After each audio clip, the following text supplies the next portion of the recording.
Senju Hashirama uning kuchli ekanligini hamma tan oladi. Madarani yaxshi ko'radigan muxlislari ham, umuman Naruto olamidagi, ya'ni Naruto animesining muxlislari ham Hashiramani naqadar kuchli shinobi bo'lganligini tan olishadi. Hamma uni tarixdagi eng kuchli shinobilardan biri deb hisoblaydi. Lekin shunga qaramay, ko'pchilik Hashiramani aslida qanchalik kuchli bo'lganligini hali hamon to'liq tushunmaydi. Chunki gap faqat uning kuchi haqida emas. Hashirama o'zining kuchidan shunchalik to'g'ri foydalandiki, u nafaqat janglarda g'alaba qozondi, balki butun shinobilar dunyosini o'zgartirib yubordi. Undan keyin hech kim bu dunyoni Hashirama kabi o'zgartira olmagan. Shuning uchun bugungi videomizda biz Hashiramaning hayotini boshidan boshlab ko'rib chiqamiz. U qanday qilib kuchli shinobiga aylanganligini, o'z kuchidan qanday foydalanganligini va eng muhimi, qanday qilib butun shinobilar dunyosini o'zgartirib yuborganligini ko'rib chiqamiz. Va bu videoning oxirida eng muhim savollardan biriga javob berishga harakat qilamiz. Senju Hashirama o'zi aslida qanchalik kuchli bo'lgan? Do'stlar, men sizlarni videoni tomoshasidan chalg'it etganim uchun uzr so'rayman. Shunchaki bir kichik e'lonimiz bor edi. Men sizlarga bu videoni oxirgi davr ko'rishlikni maslahat berib tavsiya qilib qolgan bo'lardim. Chunki bu videomizning oxirida sizni kichik bir surpriz kutmoqda. Senju Hashirama qonli va shafqatsiz davrda tug'ilgan. U bolaligidan urush ichida ulg'aygan. O'sha davrda bolalar oddiy bolalardek maktabga borib bemalol o'ynab yashay olishmasdi. Ular juda yoshligidan jang qilishni o'rganib, o'z klanlari uchun urushlarda qatnashishni boshlashar edi. Hashirama ham bundan mustasno emas edi. Hashirama ham yoshligidan ko'plab janglarda qatnashgan, ammo u boshqa tengdoshlaridan farqli ravishda bu janglarda hech qanday ma'no ko'rmasdi. Chunki u g'alaba qozonsa, kimnidir akasini yo ukasini o'limiga sabab bo'lardi. Agar mag'lub bo'lsa esa bu safar o'zining aka yoki ukalarini yo'qotishligi mumkin edi. Shuning uchun Hashirama bu urushlarda hech qanday ma'no ko'rmasdi. Chunki bu urushni oxiri yo'q edi. U g'alaba qozongan sari dushmanlari kuchayib, soni ham ko'payib borardi. Senju klani kuchaygan sari esa unga qarshi boshqa klanlar ham birlashib, yanada kuchayishib borardi. Ya'ni bu urushlarda haqiqiy g'alaba qozonishning iloji yo'q edi. Chunki g'alaba qozonsang dushmanlaring kuchayib boraveradi, mag'lubiyatga uchrashga esa haqqing yo'q, chunki aka ukalaringni yo'qotishing mumkin. Va Hashirama oxir-oqibat bunday dunyoda yashay olmasligini tushunib yetdi. Demak, unda faqatgina bitta yo'l qolgan edi. Bu yo'l bu dunyoni o'zgartirish. Bu dunyoni o'zgartirish uchun esa insonga ikkita narsa kerak edi. Juda kuchli iroda va haqiqiy kuch. Hashiramaning baxtiga unda ikkalasi ham bor edi va bir kun u o'z qarashlari bilan Hashiramani yanada ilhomlantirib yuborgan juda muhim insonni uchratdi. Eng qizig'i, keyinchalik Hashirama bu inson aslida dushman klanidan ekanligini bilib qoladi, ammo bu uni qo'rqitib yubormaydi. Aksincha, u bundan yanada ruhlanib ketadi. Chunki hatto dushman klanida ham xuddi u kabi fikrlaydigan inson bor ekan. U ham bu urushlarni tugash kerak deb hisoblar edi. U ham bu urushlarga qandaydir yo'l bilan bo'lmasin nuqta qo'yish kerak ekanligini xohlardi. Bu esa Hashiramaning o'z g'oyalariga bo'lgan ishonchini yanada kuchaytirdi. Undan keyin u o'z orzularini amalga oshirish uchun yanada kuchliroq bo'lishga harakat qila boshladi. U kuchaygan sari o'z oldiga qo'ygan maqsadlarini ham amalga oshirish imkoniyati oshib borardi va eng muhimi, u juda yaxshi do'stni orttirdi. Ha, u dushman klanidan edi, lekin baribir Hashirama uchun u haqiqiy do'stga aylandi. Hashirama o'z irodasi, o'z kuchi va shu do'stligi yordamida asta-sekin orzularini haqiqatga aylantira boshladi. Bugun biz ko'rayotgan, biz biladigan Naruto olamining shu ko'rinishga kelishiga asosiy sabab bu Senju Hashirama edi. Chunki endi bolalar juda ham yoshligidan urushga yuborilmaydi, halok bo'lishmaydi. Ularning kelajagi bor. Kimdir kelajakda kuchli shinobi bo'lishni xohlasa, unga ta'lim beriladi. Kimdir oddiy kasbni tanlasa, unga ham tanlov imkoniyati beriladi. Bolalarning endi kelajagi bor. Mana Senju Hashirama ko'rishni xohlagan dunyo aynan shunday edi va u bu dunyoni shunchaki orzuda qoldirmadi. Yo'q, u bu orzularini hayotda haqiqatga aylantira oldi. Birinchi qarashda Hashirama Narutoga juda ham o'xshab ketadi. To'g'rig'ini aytganda esa Naruto Hashiramaga o'xshab ketadigandek tuyuladi. Ammo aslida esa ular bir-biridan ancha farq qiladi. Hashirama Narutodan farqli o'laroq bu hayotning qanchalik shafqatsiz ekanligini juda ham yaxshi tushunadi. U hamma muammolarni faqatgina yaxshilik bilan hal qilib bo'ladi deb o'ylamaydi. Yo'q, u kerak bo'lsa o'z kuchidan foydalanadi. Kerak bo'lsa diplomatiyani ishlatadi. Kerak bo'lsa esa u o'zini ham qurbon qilishga tayyor. Hashirama bu dunyo qanday ishlanishligini juda ham yaxshi tushunadi. Shuning uchun uning qilgan har bir qadami, har bir ishi hissiyotga berilib qilingan ish emas, balki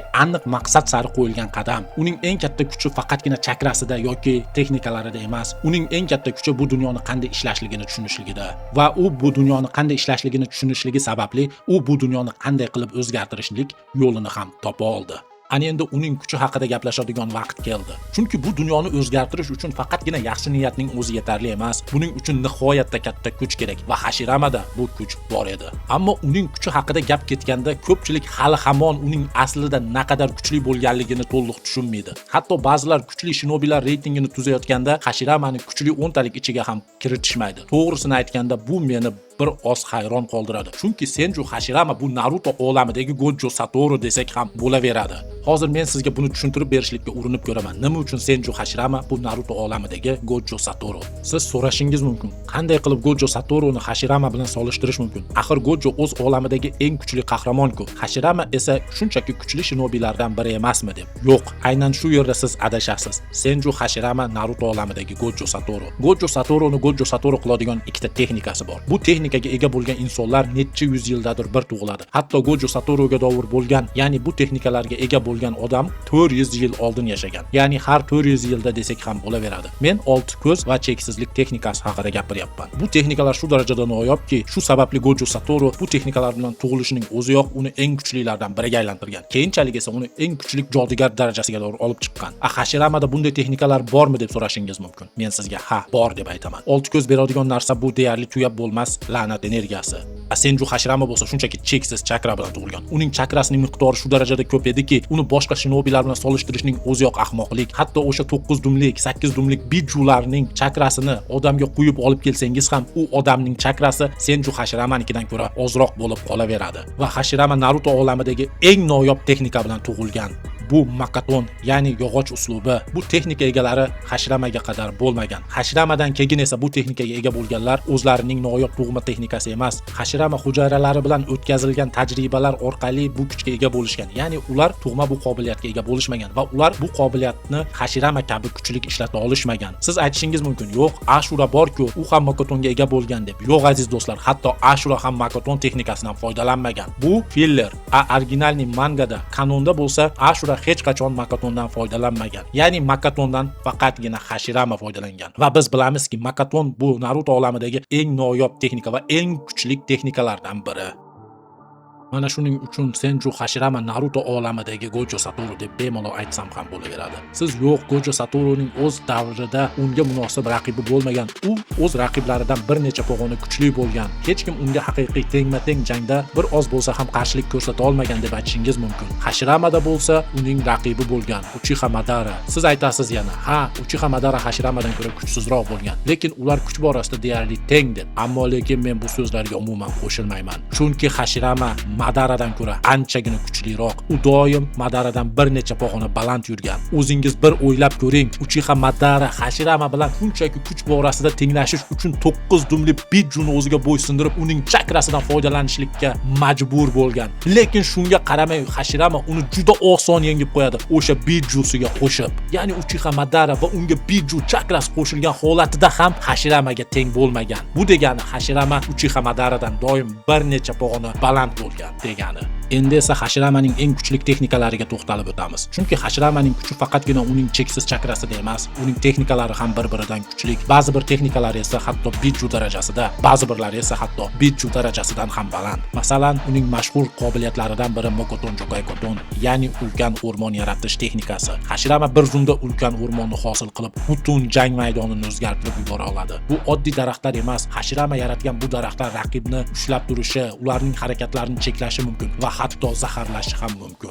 Shu sababli bu daraxtlar shunchaki jang maydonini o'zgartiribgina qolmaydi, balki butun jang tizimini ham o'zgartirib yuborishliklari mumkin. Lekin bu ham Hashiramaning eng kuchli texnikalaridan biri emas. Unda hali undan ham kuchli texnikalar bor. Masalan, Mokujun no Jutsu, ulkan yog'och jangchisi. Ya'ni Hashirama yog'och uslubi yordamida ulkan bir golemni yaratadi va bu golem Hashiramaga xuddi Susanoo kabi yordam bera boshlaydi. Uni himoya qiladi va u yordamida hujum ham qilish mumkin. Bu golemni yanada kuchaytirsa bo'ladi. Mokujun no Jutsu texnikasi orqali. Ya'ni u golemni ustiga yana bir ajdarxoni qo'shib, bu golem uje hatto biju darajasidan ham o'tib ketadi. Chunki ajdarxo raqibning chakrasini bostirishi va tortib olish xususiyatiga ega. Bu esa ayniqsa biju kabi ulkan chakra zaxirasiga ega mavjudotlarga qarshi juda kuchli qurol. Ammo Hashiramaning haqiqiy dahshatli kuchi bu ham emas. Bundan tashqari ham uning kuchli texnikalari juda ham ko'p. Misol uchun Senin Mod Shinsu Senju, ming qo'llik Budda. Hashirama shu texnikasini ishga tushirganda uning orqasida ulkan haykal paydo bo'ladi. va bu haykalning minglab qo'llari bor. Bu shunchaki katta konstruksiya texnika emas, uning kuchi shu darajadaki, bu texnika yordamida Hashirama hatto 9 dumlikni Madara Susanosi bilan yopgan holatida ham yorib o'tib, uni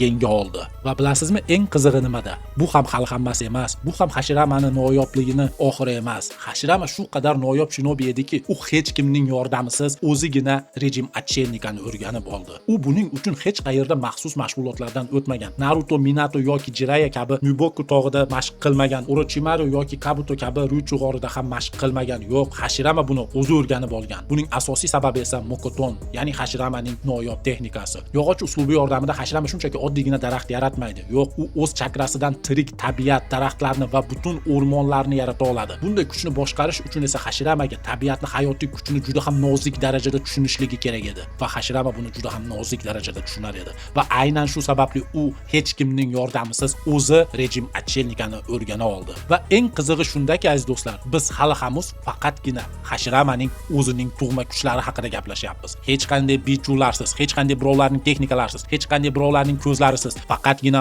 o'zining kuchi yordamida Hashirama eng kuchli shinobi darajasiga chiqa oldi. Juda ko'pchilik o'ylaydi, Ashura Hashiramadan ko'ra ko'proq chakrasi bo'lgan. Shu sababli Ashura Hashiramadan kuchliroq hisoblanadi. Yo'q aziz do'stlar, Hashirama Ashuradan ham, Indradan ham kuchliroq, chunki u noyob texnika, Makotonga ega bo'lgan va deyarli tugab bo'lmas chakra va rejim Achelnika. Va bu rejim Achelnikaga kirishligini o'zingiz eslang. Narutoga qanchadir vaqt kerak. Hatto Jiraiya ham qo'llarini bir-biridan uzmasdan juda uzoq vaqtda bu kuchni ishlatishni boshlay oladi. Hashirama bo'lsa 1 soniyada kiradi. Chunki u shu darajada hayotiy energiyani his qiladiki, unga hech qanday yordamchi kuchlarni keragi yo'q. U energiyani ishlatishlikni boshlashligi uchun. Va shu sababli men Hashiramani eng kuchli shinobi deb hisoblay olaman. Faqatgina 10 dumlikni qo'shgandan keyingina Hashirama eng kuchli shinobi darajasidan tushadi. Chunki 10 dumlik uje bu boshqa daraja.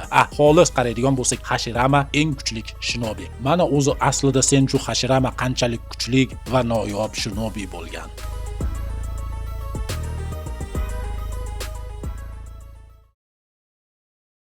Mana o'sha bonusman. Super muxlis. Hashirama Senju shinobilar xudosi va tarixdagi eng kuchli shinobi deb hisoblanadi. Bunga men ham 100% qo'shilaman. Chunki Hashiramani kuchini ko'plab janglarda to'liq ko'rsatishmagan.